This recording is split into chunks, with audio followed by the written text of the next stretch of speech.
प्रिय छात्रों, अपक्षय के इस वीडियो में हम अध्ययन करेंगे जैविक अपक्षय के बारे में। पिछले वीडियो में हमने अध्ययन किया अपक्षय के प्रकार में से भौतिक अपक्षय तथा रासायनिक अपक्षय का। आज के इस वीडियो में हमको अध्ययन करना है जैविक अपक्षय का। तो जैसा कि हमने देखा, भौतिक अपक्षय उन प्रदेशों में होता है जहाँ पर दैनिक तापांतर की अधिकता पाई जाती है। रासायनिक अपक्षय उन प्रदेशों में होता है जहाँ पर वातावरण में आर्द्रता अधिक पाई जाती है। तो जैविक अपक्षय उन प्रदेशों में होता है जहाँ जैविक जगत पूर्ण रूप से विकसित पाया जाता है। जैविक अपक्षय मुख्य रूप से जीव जंतु अथवा वनस्पतियों के द्वारा ही संपन्न होता है। यहाँ पर जैविक अपक्षय को हमने 3 भागों में बांट दिया है। प्राणियों द्वारा या जीव जंतुओं द्वारा जैविक अपक्षय, वनस्पति द्वारा जैविक अपक्षय और मानव द्वारा जैविक अपक्षय।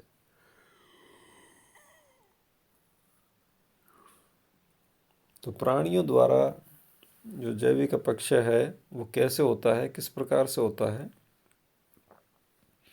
इसमें हम देखते हैं।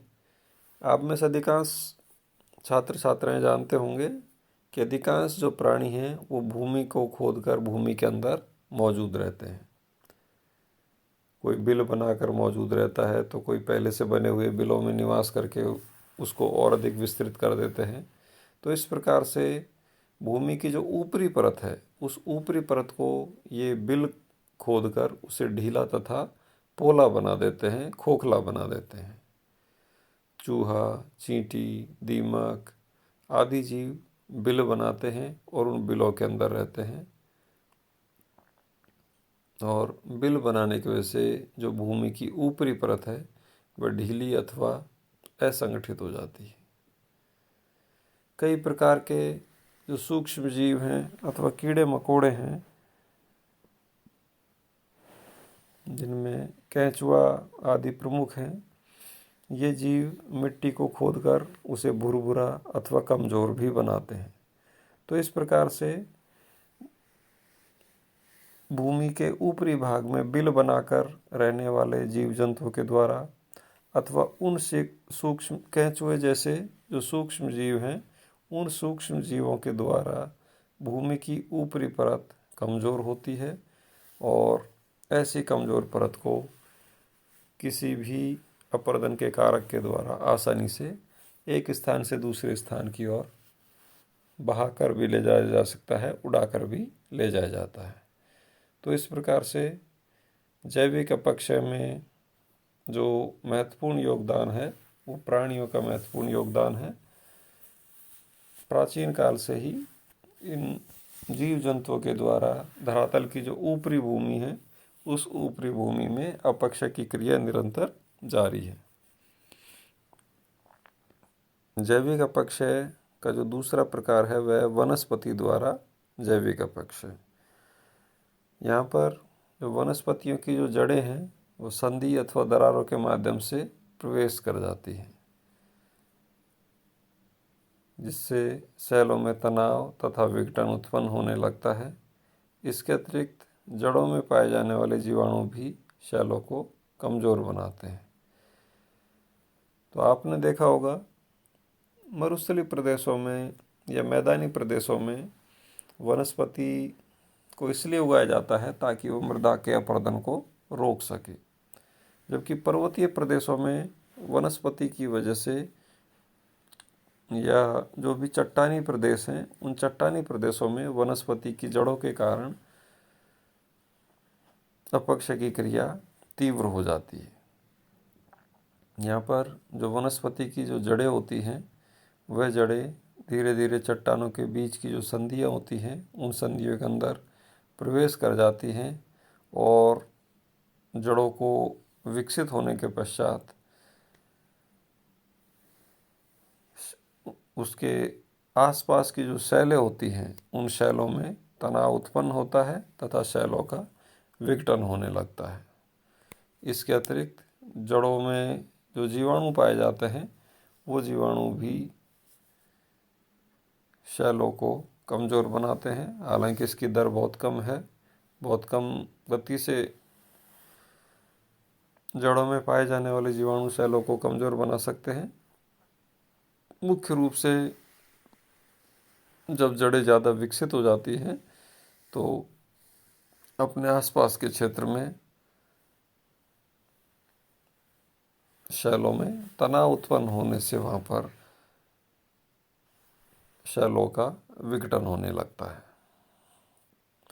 जैविक अपक्षय का जो तीसरा कारक है वह मानव द्वारा अपक्षय। मनुष्य अपनी विभिन्न आर्थिक क्रियाओं द्वारा शैलों के अपक्षय में योगदान करता है, जैसे सुरंग निर्माण, खनन क्रिया के द्वारा सड़क, रेल आदि यातायात के जो मार्ग हैं उन मार्गों को बनाने के लिए भूमि को खोदने के पश्चात भौतिक अपक्षय में वृद्धि होती है।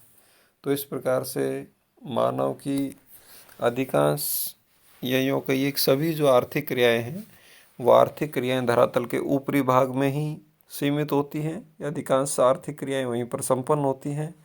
तो मानव अपनी आर्थिक क्रियाओं की पूर्ति करने के लिए धरातल के ऊपरी भाग को नष्ट करता है और इसी वजह से वहाँ पर अपक्षय की जो क्रिया है, अपक्षय की जो दर है वो अधिक पाई जाती है।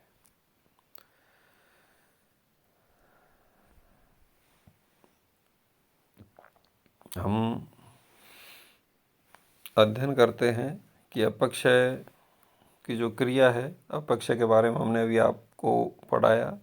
भौतिक, रासायनिक और जैविक अपक्षय का हमने यहाँ पर अध्ययन किया। अब एक छोटी सी एक्सरसाइज है आप लोगों के लिए कि अपक्षय का भू आकृतिक महत्व क्या है, कि अपक्षय का योगदान क्या है भूगोल के क्षेत्र में। तो अपक्षय व्रत, क्षरण तथा अपर्दन के लिए सामग्री प्रदान करता है। आगे आने वाले जो पाठ हैं हमारे, अपर्दन के द्वारा निर्मित जो स्थलाकृतियाँ हैं वो पाठ हैं। उन पाठों का जो मूल है कि भाई उन स्थलाकृतियों का निर्माण कब होता है, जब अपर्दन के कारक एक स्थान से दूसरे स्थान पर ले जाकर अवसाद को जमा कर देते हैं।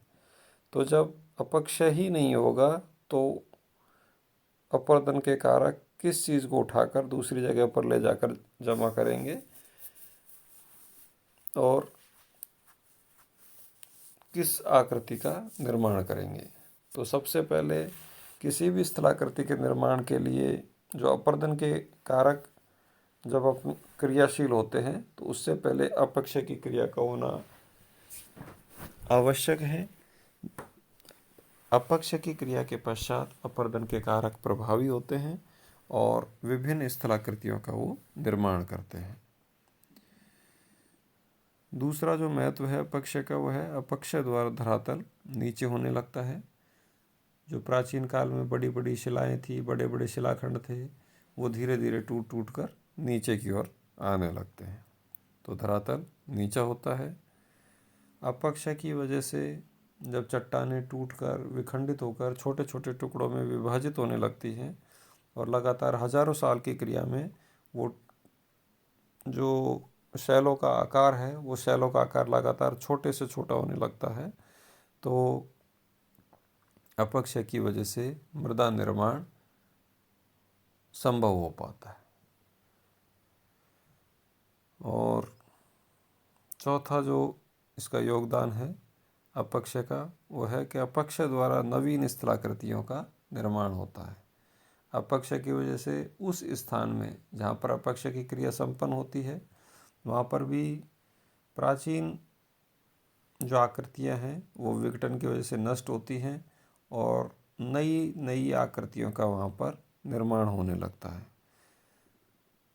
तो इस प्रकार से भौतिक अपक्षय, रासायनिक अपक्षय तथा जैविक अपक्षय की ये जो क्रिया होती है, इस क्रिया के पश्चात या क्रिया प्रारंभ होने के पश्चात अपर्दन के कारक अपना कार्य प्रारंभ करने लगते हैं और अपर्दन के कारकों के द्वारा विभिन्न प्रकार की स्थलाकृतियों का धरातल पर निर्माण होने लगता है। तो सबसे पहले अपक्षय की क्रिया शुरू होती है और उस क्रिया के शुरू होने के पश्चात अपर्दन के जो विभिन्न कारक हैं उन कारकों के द्वारा धरातल पर विभिन्न क्रियाओं के माध्यम से विभिन्न स्थलाकृतियों का निर्माण होता है। आज के इस वीडियो में इतना ही। धन्यवाद।